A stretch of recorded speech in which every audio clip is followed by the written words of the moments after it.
Thì mình vừa hướng dẫn mọi người cái cách để tra cái phần bên dây kéo bên trái này rất là đơn giản luôn. Cái cách bên đây thì cái tra bên đây thì nó rất là đơn giản. Thì tiếp theo là mình sẽ tra cái phần dây kéo còn lại bên phải. Hello, xin chào tất cả mọi người đã quay trở lại với kênh Nhà May Mặc của mình. Thì mình chỉ làm một thợ sửa máy may của bắp thôi các bạn. Nhưng hôm nay mình sẽ làm một cái video hướng dẫn anh chị em thay dây kéo quần jean nha.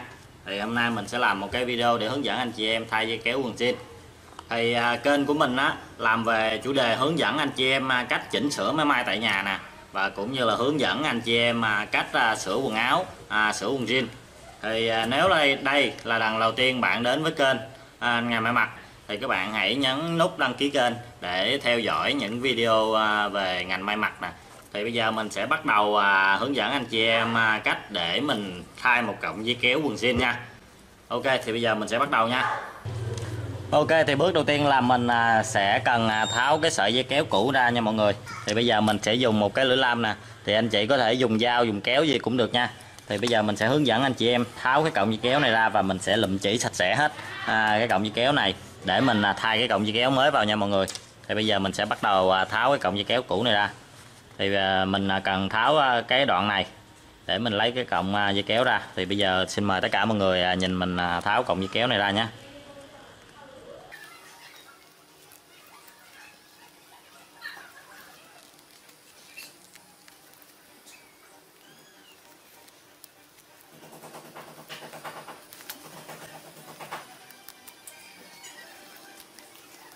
Tiếp theo là bây giờ mình đã tháo được một bên này nè mọi người.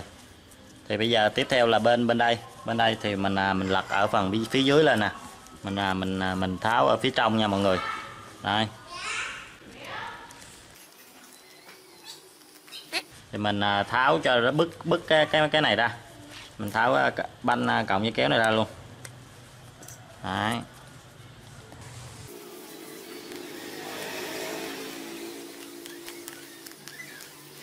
Đó, thì bây giờ là anh chị em đã tháo được cái cọng dây kéo ra tới phần này rồi. Thì ở phần đây nó có hai cái đường hai cái đường chỉ này. Thì tất cả anh chị em cũng nên tháo ra. Thì mình banh ra phía sau như thế này nè. Đó, mình tháo.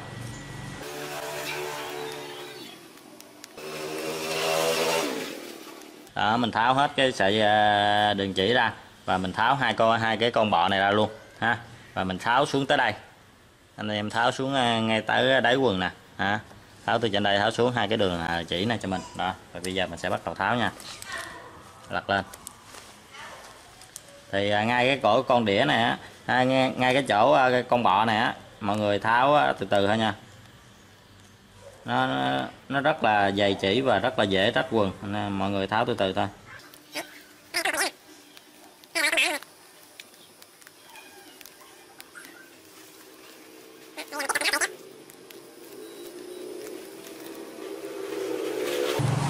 Thì ở đây là nó có một cái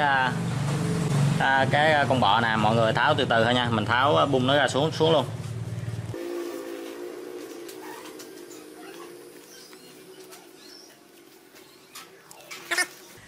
Thì tiếp tục mình sẽ tháo cái phần dây kéo này ra.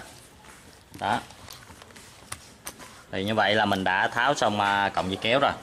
Thì tiếp theo là mình phải cần nhặt chỉ sạch sẽ nha mọi người, để mình tra vào lại gắn cái cọng dây kéo mới vào.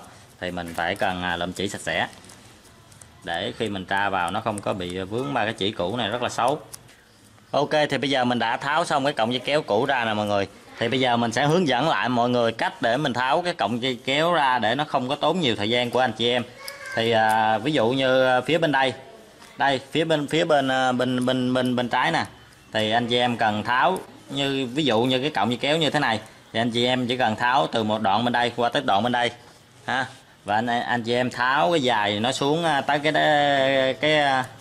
cái đĩa quần ở dưới đây nè. Đó, anh em tháo rồi cái đáp quần, cái đáp dây kéo bên đây. Rồi tiếp theo là cái phần bên tay phải nè, thì anh chị em cần tháo từ cái đoạn bên đây nè qua tới cái đoạn bên đây, để anh chị em lấy được cái đáp dây kéo ở phía sau này ra, nó phải bung ra được như thế này. Đó, và anh chị em là tháo bung cái con hai cái đường chỉ diễu nè, hai cái đường chỉ diễu đáy quần này nè ra xuống tới đây nha, xuống tới cái đĩa quần đây.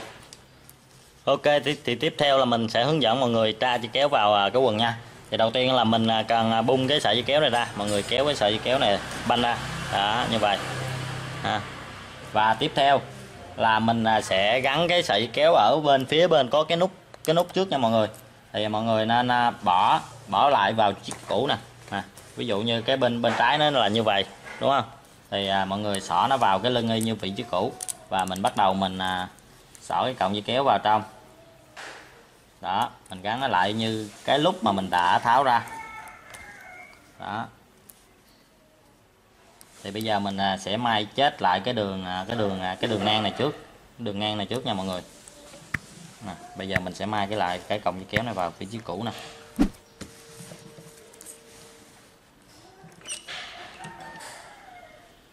Mình may ngang qua cái đường.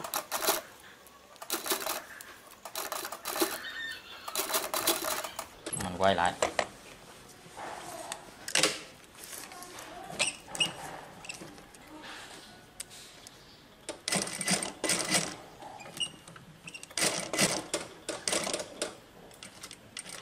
Rồi, tới cái đoạn mà đi xuống nè, mọi người quay nó đi xuống nè.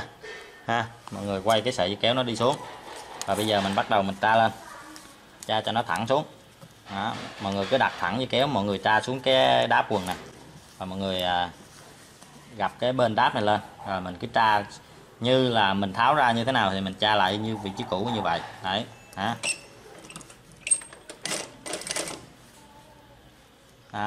đây mình sẽ tra lại cho tất cả mọi người cùng xem nha. Rồi mình cứ tra xuống hết cái đáy, hết cái đáp quần này là ok.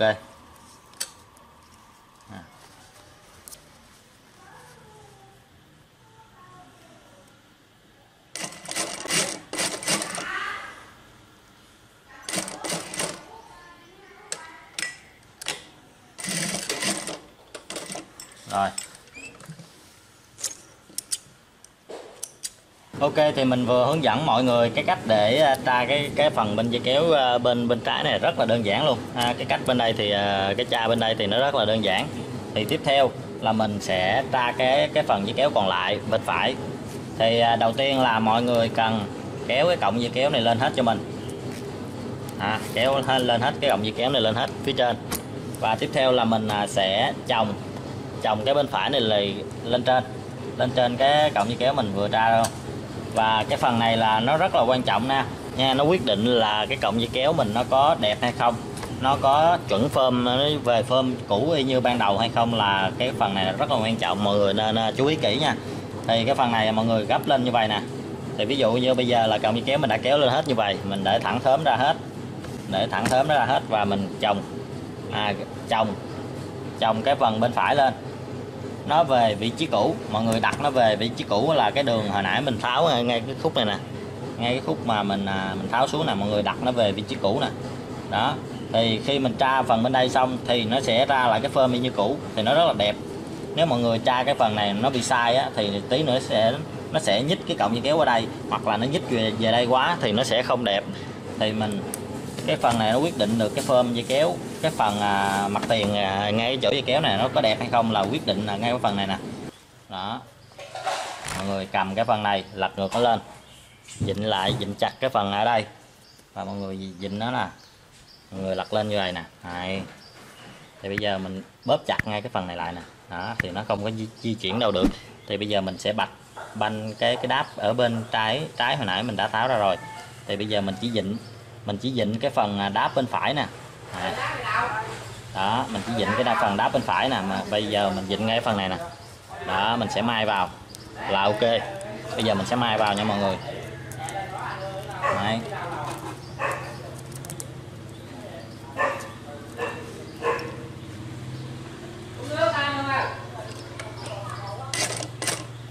Đó, thì bây giờ mọi người chỉ cần tra nó thẳng lên là ok. Nó đi thẳng lên cái đáp ở bên phải là ok nè. Thì bây giờ mình sẽ tra lên từ từ cho mọi người xem nè. Thì tra tới khúc này nè, mà mọi người nên kéo cái cọng dây kéo nó đi xuống. Đó, thì bây giờ mình tra tới cái khúc này rồi, thì bây giờ mình sẽ kéo cái cọng dây kéo nó đi xuống. Đó, cho nó dễ làm. Đó. Đó, mọi người cứ tra thẳng lên thôi, may thẳng lên cho mình là ok.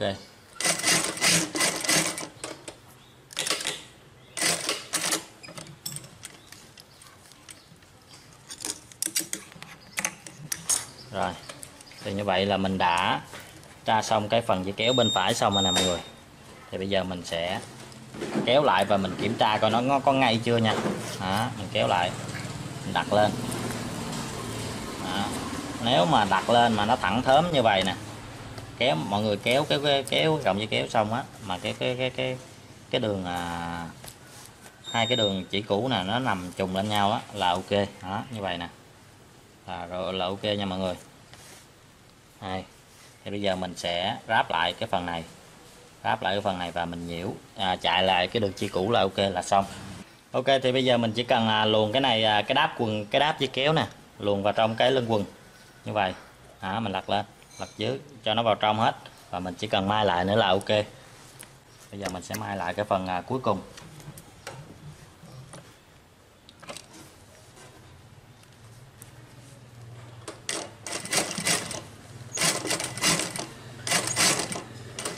Rồi thì bây giờ mình sẽ quay lại ngay cái phần mà đường nhiễu hồi nãy nè. Đó, mình sẽ quay lại.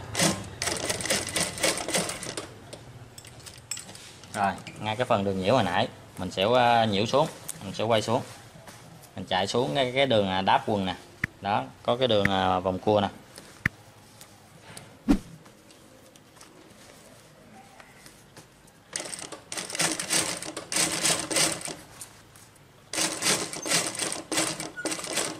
Thì mọi người lưu ý cho mình nè, tới cái phần mà cua á, tới đường cua á. Rồi, tới cái phần mà đường cua á, mình kéo cái cọng dây kéo này lên.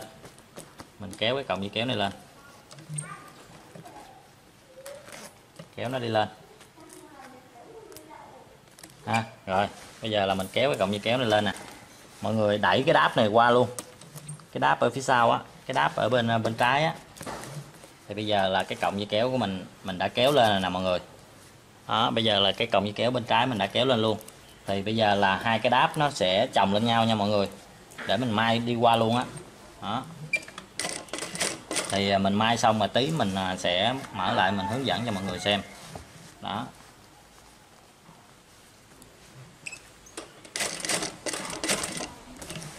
Thì mọi người lưu ý nè, khi mà qua tới cái phần mà đi vòng cua qua đây á, và mình đã kéo cái cọng dây kéo lên rồi, thì ở dưới đây là một cái phần dây kéo nó dư thừa đó mọi người.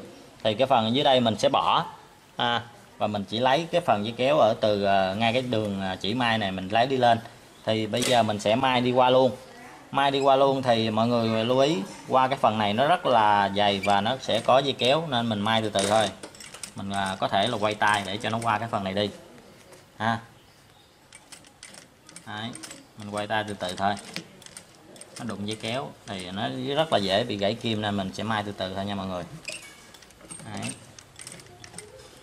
Thì qua cái phần dây kéo rồi thì mình sẽ may tiếp. Đấy. Và bây giờ là mình sẽ đi may xuống luôn, may thẳng xuống, xuống cái đáy quần luôn nè.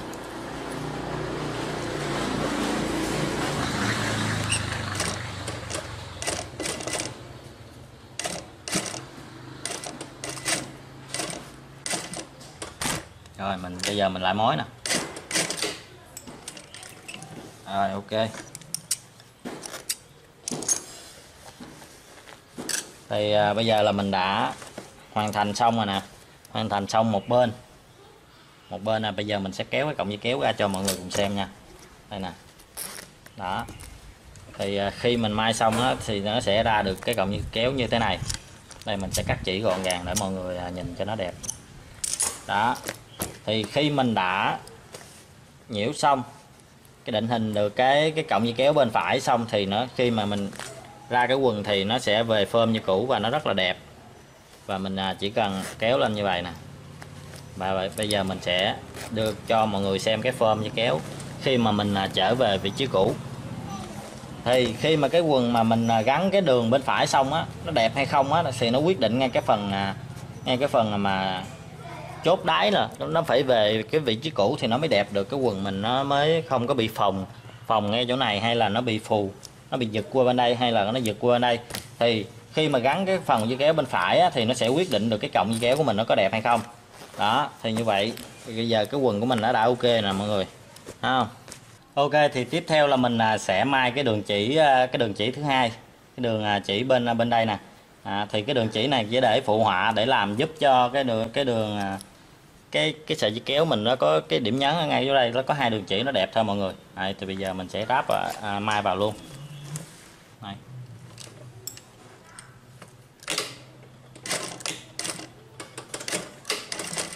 Đây.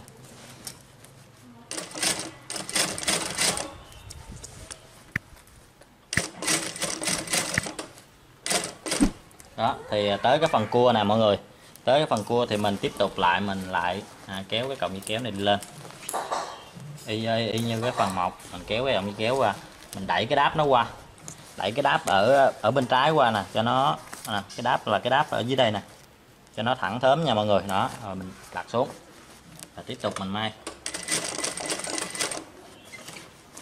Và mình qua cua thì mình cho nó đẹp, nó trùng là ok. Thì tiếp tục cũng như vậy, qua tới cái phần mà có dây kéo nè, mọi người chạy từ từ thôi, mọi người chạy từ từ thôi, quay tay thôi cho nó qua cái phần dây kéo mà nó cứng đi. Đấy. Rồi bây giờ mình sẽ quay ngược trở lại để mình may cái đường mà đi xuống nè. Đó thì tới cái đoạn này nè mọi người, thì mọi người đã chạy từ trên xuống, thì tới cái đoạn mà mình hồi nãy mình tháo ra cái đường đáy nè, ngã tư đường đáy nè, mọi người chỉ chạy thẳng xuống trùng lại cái đường chỉ cũ là ok. Ngay chỗ này nó rất là dày nên mình quay tay cho nó dễ qua. Ok. Đó. Lại mối là cho nó chắc cú là ok. Thì như vậy mình đã may xong rồi nè mọi người. Đấy. Rồi bây giờ mình chỉ cắt chỉ.